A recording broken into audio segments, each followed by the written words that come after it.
Tirania de Aço capítulo 157 Tempestade no leste. Semanas se passaram e Berengário se recuperou totalmente. No entanto, no outro extremo da Europa, no leste, a Ordem Teutônica ainda tentava acumular seus ganhos na guerra com o Grão-Ducado de Moscou e, no entanto, o Grão-Mestre estava atualmente lendo um relatório sobre a Batalha de Oberstdorf em que Lambert lutou com Berengar. O homem estava muito carrancudo enquanto lia o conteúdo. Um de seus talentos mais promissores, sendo Lambert, estava morto, e 10.000 homens com ele. Os resultados foram desastrosos. Ele não esperava que Berengário colocasse em campo um exército tão grande e poderoso em tão pouco tempo. Por outro lado, ele também não esperava que Berengar fosse o conde do Tirol quando os exércitos de Lambert chegassem. Muitas coisas aconteceram entre o momento em que Lambert marchou para a guerra e o evento da batalha em si. O resultado da batalha foi uma perda significativa para a Ordem Teutônica. 10.000 homens não eram poucos, e ele estava contando com muitos desses homens para retornar e reforçar suas fileiras para defender seu território. Agora que a notícia de sua derrota se espalhou, a Horda Dourada, os soberanos do Grão-Ducado de Moscou, começaram a mover seus exércitos para libertar o território em que a Ordem Teutônica havia anexado sua conquista. Não houve engano. A qualquer momento eles poderiam estar enfrentando o poder do Grande Kanato, uma guerra com a qual eles poderiam ter lidado melhor se ainda tivessem os 10.000 cruzados que embarcaram com Lambert. Não apenas o leste estava instável, mas o Grão-Mestre estava agora enfrentando a pressão do papado para levantar outro exército e invadir a Alemanha mais uma vez. A cruzada para acabar com a heresia de Berengário acabara de começar aos olhos do Papa Simeão II. No entanto, o Grão-Mestre não tinha a intenção de fazer tais coisas. Se eles não podiam defender suas regiões recentemente conquistadas, então qual era o sentido de marchar para a zona de guerra conhecida como Alemanha? Na verdade, Lambert teve sorte de não entrar em conflito com os exércitos alemães atualmente lutando pelo trono vago. O mensageiro que o Papa enviara para entregar suas exigências ao Grão-Mestre estava impaciente diante dele enquanto observava o líder teutônico ler os relatórios do que havia acontecido, bem como as exigências do Vaticano. Eventualmente, o mensageiro não conseguiu mais conter sua ansiedade e perguntou o que o Grão-Mestre pretendia fazer sobre a situação. O Papa exige uma resposta para a perda de sua ordem em Oberstdorf. A vitória de Berengário só irá encorajar ainda mais os hereges que acorrem à sua causa. Se ele pode desafiar o poder do papado sem punição, então por que eles não podem? Pretende fazer sobre isso? O Grão-Mestre olhou ferozmente para o mensageiro antes de responder. Já fiz o suficiente. Se Berengário conseguiu derrotar um exército de 30.000 homens com metade disso, então significa que ele não é um oponente que eu possa subestimar. O mensageiro ficou chocado que o Grão-Mestre elogiasse a habilidade de Berengário apesar de sofrer grandes perdas contra ele. Tanto que ele tolamente condenou Grão-Mestre por seus pontos de vista. Você elogia um herege condenado. Estou começando a questionar sua fé e a de sua ordem. Ao ouvir essas palavras, o Grão-Mestre virou-se e agarrou o mensageiro do Vaticano pela garganta com a mão e o atirou contra a parede de pedra antes de castigá-lo. Ouça aqui, seu idiota pomposo. O Tirol é uma região montanhosa na qual Berengário tem todas as vantagens, como defensor. O homem adquiriu uma vasta fortuna, não é? Quem pôde dizer que ele não está usando essa fortuna para construir defesas em toda a sua totalidade, tornando ainda mais difícil de conquistar? Vocês tolos no Vaticano têm alguma ideia do que está acontecendo no território do Conde? Enviei 10.000 veteranos endurecidos pela batalha para o Tirol porque seus tolos me disseram que ele não era uma ameaça para se preocupar, e eles estão todos mortos agora. O padre que atuava como mensageiro do Vaticano ficou tão assustado com a fúria do Grão-Mestre que começou a sujar sua túnica, o que fez com que o Grão-Mestre o soltasse com desgosto. Depois, ele se virou, não mais encarando o mensageiro antes de dar seu decreto. Volte ao Vaticano e pergunte à sua santidade o que ele mais deseja, da Ordem Teutônica, para converter as regiões ortodoxas do leste ao seu domínio, ou para esmagar a heresia que se espalhou pelas regiões de língua alemã. Ambos os seus pedidos ao mesmo tempo. Dito isso, o padre do Vaticano fugiu dos aposentos do Grão-Mestre e rapidamente deixou Castela de Marburg, onde pretendia se apresentar ao Papa Simeão II o mais rápido possível. Depois que o mensageiro partiu, o Grão-Mestre suspirou enquanto olhava para sua lareira e soltava seus pensamentos. Uma tempestade está se formando no leste, e eu não tenho tempo nem recursos para travar uma guerra contra as várias potências alemãs. Se o Papa for tolo o suficiente para me enviar para o Tirol, então o leste estará perdido para sempre. Pouco depois de dizer isso, uma comandante da ordem entrou em seus aposentos com um relatório nas mãos e anunciou sua presença. Grão-mestre, posso ter um momento do seu tempo? O idoso líder da ordem teutônica suspirou antes de acenar com a cabeça, sinalizando para o comandante continuar. A Horda Dourada está em movimento, eles estão sitiando Moscou enquanto falamos. Com esta notícia, seus piores temores se concretizaram. O grão-mestre respondeu a essa informação suspirando pesadamente antes de tirar um jarro de vinho e encher 2 cálices, um para si e outro para o comandante. Depois de entregar uma das xícaras para o outro homem, ele tomou um gole de seu copo antes de expressar seus pensamentos. Então começa. Se o que o comandante teutônico havia relatado fosse verdade, a ordem teria um caminho difícil pela frente enquanto tentava defender o Oriente da invasão da Horda Dourada. Agora que eles tinham caído 10.000 homens, não seria uma tarefa fácil. Além dessa nova invasão do leste, eles estavam travando uma guerra com o Grão-Ducado da Lituânia. Suas tropas estavam esticadas o suficiente. No entanto, Simeão ainda queria que ele perdesse tempo e esforço no Tirol. A julgar pela taxa de expansão das forças de Berengário, não demoraria muito para que tal guerra fosse impossível de ser vencida para os católicos. A heresia de Berengário provavelmente floresceria na Alemanha, pois seus inquilinos atraíam tanto a nobreza quanto o povo comum. Agora que a Horda Dourada havia invadido, não era mais sua preocupação. O papado teria que encontrar algum outro tolo para travar aquela guerra. Se ao menos aqueles bastardos franceses não tivessem desmantelado a ordem dos Templários, talvez tivessem sido eles que trouxeram a justiça da igreja a Berengário. Todos esses pensamentos giravam na mente do grão-mestre enquanto bebia silenciosamente de seu copo. Quando ele terminou com o vinho dentro, ele jogou o cálice de lado e instruiu o comandante de suas ordens. Alerte os homens, nós cavalgamos para o leste. Esperançosamente, os exércitos que estacionamos lá podem deter o inimigo tempo suficiente para nossos reforços.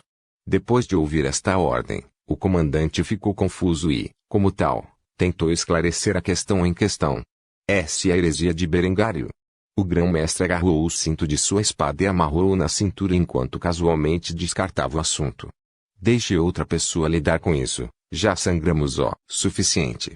Com isso dito, a ordem teutônica desconsiderou completamente os eventos em Oberstdorf e a derrota de Lambert e seu exército. Afinal, eles tinham preocupações muito mais urgentes para atender.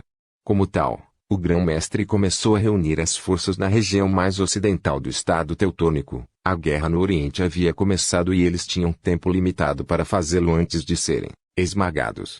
Não demorou muito para que as forças em Malbork se reunissem e começassem a cavalgar para o leste. Os outros exércitos do estado teutônico seriam reunidos ao longo do caminho.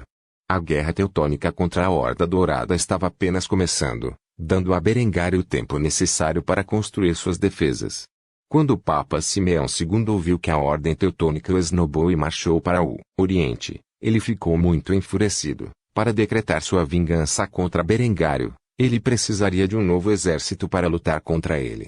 Infelizmente para ele, todas as ordens militares católicas estavam atualmente passando por alguma forma de guerra, e os bizantinos do Oriente já haviam começado a formar laços amistosos com Berengário. Como tal segurança para o povo do Tirol foram garantidos por enquanto. Alguém que Berengário aproveitaria ao máximo para tornar realidade sua visão de um Tirol fortificado. Quando a Igreja Católica pudesse reunir um exército grande o suficiente para invadir o Tirol, a região seria uma gigante fortaleza autossustentável. Tirania de Aço capítulo 158. Se você quer paz, prepare-se para a guerra. Um mês havia se passado desde a batalha com a Ordem Teutônica em Oberstdorf, e Berengar passou a maior parte desse tempo como férias muito necessárias. Seu olho estava totalmente curado, exceto pelo fato de que ele estava cego por dentro, e não representava mais perigo para sua vida. Como tal, ele usava o luxuoso tapa-olho que havia criado sobre o tecido fortemente cicatrizado. Superar a perda de um olho não foi uma tarefa fácil, e ele precisava aprender a atirar e lutar de forma eficaz com o que costumava ser considerado sua mão inábil. Como tal, Quando ele não estava trabalhando duro para administrar os assuntos do reino, ele estava se adaptando às suas circunstâncias. Depois de ser curado, ele escreveu uma carta para Dela informando-a sobre o que havia acontecido e a lesão em que ele havia sofrido, embora ele garantisse a ela que estava totalmente curado e, apesar de perder a visão em seu olho dominante, ele estava indo muito bem para si mesmo. Ele fez questão de enfatizar a necessidade de ela ficar segura nesses tempos conturbados e, como tal, ele sugeriu a ela que não fizesse nada precipitado devido à sua lesão. Em pouco tempo Berengário se viu olhando plantas de construção. Após a batalha com Lambert, vários homens sofreram ferimentos graves tanto que seus corpos não puderam ser identificados, o que lembrou Berengário da tumba do soldado desconhecido em sua vida anterior. Berengar decidiu ter um monumento semelhante ao construído dentro de Kufstein para representar todos os soldados não identificáveis que morreram em suas guerras, bem como aqueles que um dia podem desaparecer em ação. Este era mais um de seus muitos monumentos que estavam em construção. Ele tinha a riqueza para ostentar, então achou necessário criar uma cultura que honrasse seus soldados o mais cedo possível. Um dia a Alemanha seria unida sob um senso de militarismo muito parecido com o que a Prússia havia feito com o Império Alemão na linha do tempo de sua vida anterior. Quando Berengário se reuniu com a Câmara dos Lordes para discutir seus novos monumentos, eles ficaram felizes em vê-lo. Desde sua lesão, ele raramente saía de seu castelo, e muitos deles estavam preocupados com sua condição. Afinal, ele só havia deixado para trás um filho bastardo, que não era legitimado. Ainda, quando viram o tapa-olho em seu rosto, souberam que ele havia sofrido uma lesão permanente e, como tal, fizeram um momento de silêncio para comemorar sua perda. No entanto, Berengário rapidamente conseguiu convencer os nobres a agir e, como tal, expôs seus planos para um túmulo do soldado desconhecido para todos verem. O design era essencialmente uma cópia do americano, com as mesmas palavras gravadas nele, embora levemente alteradas para atender às suas necessidades. Aqui jaz em honra honrada a um soldado alemão, conhecido apenas por Deus. Um dos corpos de um soldado morto na Batalha de Oberstdorf que estava irreconhecível seria enterrado, e seria uma grande cerimônia para toda a Kufstein ser convidada a comparecer. O custo deste monumento seria significativamente menor do que as grandes estátuas de bronze dedicadas a diferentes aspectos da sociedade que estavam atualmente em produção, como os militares, a força de trabalho e a força agrícola. Era um projeto muito mais simplista. Mas foi por causa desse projeto simplista que era um belo monumento por si só. Vendo a representação do monumento e sua relação custo-benefício, a Câmara dos Lordes realizou um voto de aprovação, que era apenas uma questão de formalidade neste momento, já que a palavra de Berengário ainda era lei no Tirol, apesar da redação de uma constituição. No final das contas, uma constituição era um pedaço de papel cujos princípios só eram aplicados por meio do poderio militar. Considerando que os militares eram um ramo doutrinado com lealdade para com Berengar e a dinastia von Kufstein, mais do que o próprio Estado, Berengar, na prática, exercia autoridade quase absoluta. Especialmente quando a Câmara dos Comuns e a Câmara dos Lordes estavam lotadas de membros, Berengário aprovava. Afinal, como chefe de Estado, ele se reservava o direito de demitir qualquer pessoa no parlamento e substituí-la por alguém que achasse adequado. No papel, o Tirol era um condado eletivo semi-constitucional e, até onde as pessoas acreditavam, isso era verdade. Na realidade, atualmente atuava mais como uma ditadura, embora com uma burocracia intrincada e meritocrática. Berengário não apenas nomeou Eisman para seus cargos, eles deveriam ter sido capazes por direito próprio para que ele pudesse delegar responsabilidades. Ele simplesmente nomeou homens capazes que eram leais a ele e, no momento, eles eram poucos e distantes entre si. Como tal, tanto a Câmara dos Comuns quanto a Câmara dos Lordes eram uma fração do tamanho que deveriam ser. No entanto, não houve reclamações sobre o estabelecimento deste monumento, e foi recebido com votação unânime por ambas as câmaras do parlamento. Terminada a votação, Arnulf, que atualmente era membro da Câmara dos Lordes, abordou Berengar para verificar sua saúde física e mental. Vossa Excelência, eu estava me perguntando como você está se saindo. Berengário sorriu e apertou Arnulfo no ombro num gesto amistoso. Estou indo bem, apesar de perder a visão do olho direito. Pode-se dizer que estou me adaptando rapidamente às minhas circunstâncias, mesmo que seja um pouco tedioso usar minha mão inábil para tudo. Arnulfo sorriu ao ouvir a boa notícia e começou a conversar com Berengário sobre os acontecimentos atuais. Vossa Excelência, você já ouviu falar sobre os recentes acontecimentos no Oriente? Berengário estava de férias até recentemente ainda, não tinha ouvido falar do que havia acontecido. Como tal, ele olhou para Arnulfo com um olhar inquisitivo e perguntou sobre o que ele estava se referindo. Temo não saber, porque algo importante aconteceu. Arnulfo tinha certeza de que Berengar havia passado o último mês passando um tempo de qualidade com sua família e, em sua opinião, o jovem conde merecia uma pausa pela primeira vez. O homem estava praticamente trabalhando até a morte todos os dias. Como tal, ele não ficou chocado ao saber que Berengário não foi informado dos acontecimentos atuais na Europa Oriental. Assim, ele decidiu informá-lo. A Horda Dourada atacou o Estado Teutônico e, em resposta, a Ordem marchou seus exércitos para o leste na tentativa de manter o território que ganharam contra os moscovitas. Parece que a perda de Lambert e seus homens afetou muito sua capacidade de luta.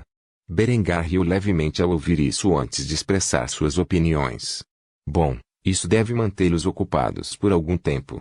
Isso nos dá um alívio muito necessário para que possamos nos concentrar na construção de nossas defesas e na implementação de nossas reformas industriais e agrícolas.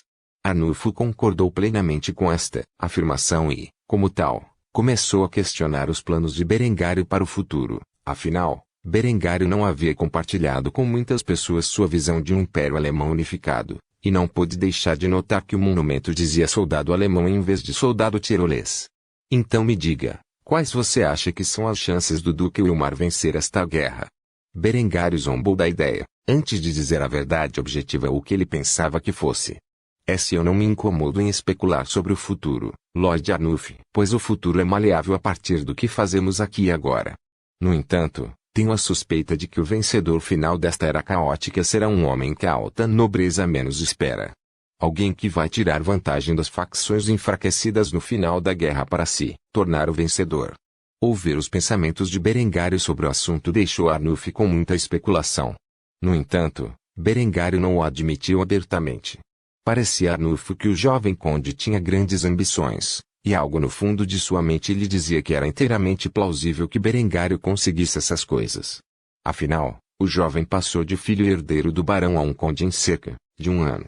Ele havia ficado ao lado de Berengário enquanto passava por essa transição monumental e sabia que agora que a segurança do Tirol estava garantida, Berengário sem dúvida se concentraria na reconstrução do exército e na construção de defesas em toda a região. Se a paz no Tirol durasse, Berengário estaria em tal posição no final da guerra, em que ele poderia colher os despojos. É claro que, como Berengário havia afirmado anteriormente, o tempo era maleável e o futuro incerto. Poderia ser possível que ocorresse um evento em um futuro próximo que pudesse arrastar Berengário para esse grande conflito muito mais cedo do que ele esperava.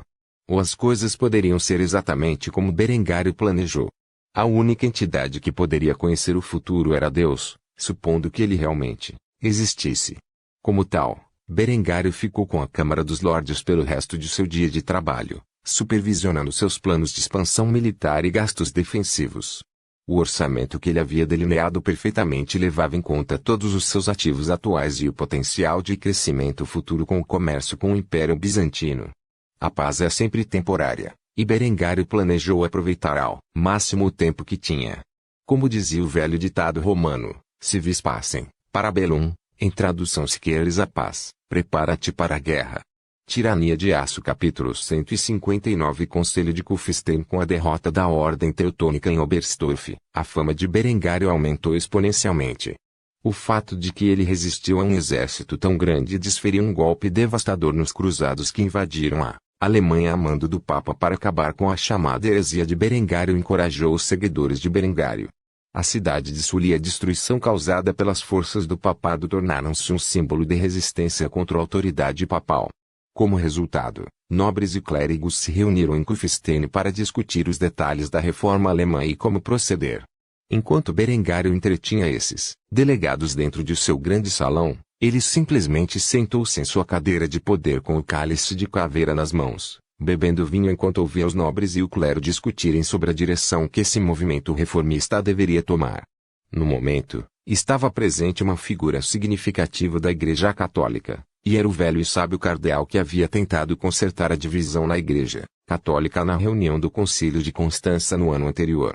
Depois de ver o que Simeão e o seu homólogo francês tinham feito à Igreja Católica, o velho cardeal decidiu juntar-se a Berengário. No momento, observava atentamente as ações de Berengário. Ele ficou bastante chocado ao ver que Berengário estava permitindo que a discussão seguisse seu curso naturalmente, em vez de impor seus pontos de vista a todos os outros. Enquanto o príncipe bispo de Chur e o conde de Vorarlberg discutiam até que ponto a igreja deveria se separar, Berengário observava calmamente como se todos os seus planos estivessem indo bem. Eventualmente, o príncipe bispo de Chur fez uma declaração ousada para todo o conselho ouvir. Eu de bom grado desistirei de minha autoridade sobre Chur em favor de um nobre com a mesma opinião. A igreja deve se concentrar nos assuntos espirituais de Deus, e não nos assuntos mortais dos homens. Com isso dito, um sorriso se espalhou pelos lábios de Berengário enquanto ele testemunhava a cena se concretizando. Um poderoso príncipe bispo assumiria a liderança e dissolveria a autoridade da igreja sobre a região de Chur, uma de suas vizinhas, em favor de um nobre reformista de língua alemã. Foi certamente uma declaração ousada. No entanto, esta seria a chave para conquistar a Confederação Suíça e incorporá-la ao seu império no futuro e, como tal, Berengário ficou muito satisfeito. No entanto, isso era um enredo para outro momento. Agora, ele precisava solidificar a base para sua reforma. Em última análise, o tema da separação entre igreja e Estado foi praticamente universalmente aceito pelas pessoas na sala, e o motivo do debate foi mais uma disputa de fronteira entre Chur e Vorarlberg do que religiosa. Assim, quando os homens continuaram a discutir sobre coisas tão irrelevantes, Berengário grunhiu de desagrado, o que silenciou instantaneamente as duas partes. Depois disso, o assunto do concílio passou para o próximo ponto de discórdia. O próximo item do menu foi a questão do celibato clerical, que provocou um enorme debate. Afinal, havia muitos escândalos sexuais na igreja, mesmo durante o período medieval. No entanto, Berengário sabia exatamente a que a manutenção do celibato poderia levar e foi contra tal ponto. Enquanto as pessoas discutiam sobre qual opção seu movimento reformista deveria tomar, Berengário falou pela primeira vez durante a reunião. No momento em que o fez, todos ficaram em silêncio, ouvindo suas palavras, que não eram suas, mas as do Evangelho. Ora, o Espírito fala expressamente que nos últimos tempos alguns apostatarão da fé, dando ouvidos a espíritos enganadores e a doutrinas de demônios, falando mentiras com hipocrisia, cauterizando a consciência com ferro quente, proibindo o casamento e ordenando abster-se das comidas que Deus criou para serem recebidas com ação de graças dos que creem e conhecem a verdade. Toda a criatura de Deus é boa, e nada deve ser recusado, se recebido com ação de graças e oração. 1 Timóteo 4, 1-5. Quando a sala ouviu essas palavras, eles sabiam exatamente o que Berengário queria dizer. O Evangelho afirma que ações como o celibato e a recusa de comer carne, bem como algumas outras práticas católicas, eram contra os ensinamentos dos apóstolos e do próprio Cristo. Em particular, o velho cardeal, que estava esperando a opinião de Berengário, ficou chocado quando ouviu Berengário citar a Bíblia com toda a perfeição, até memorizando o versículo exato.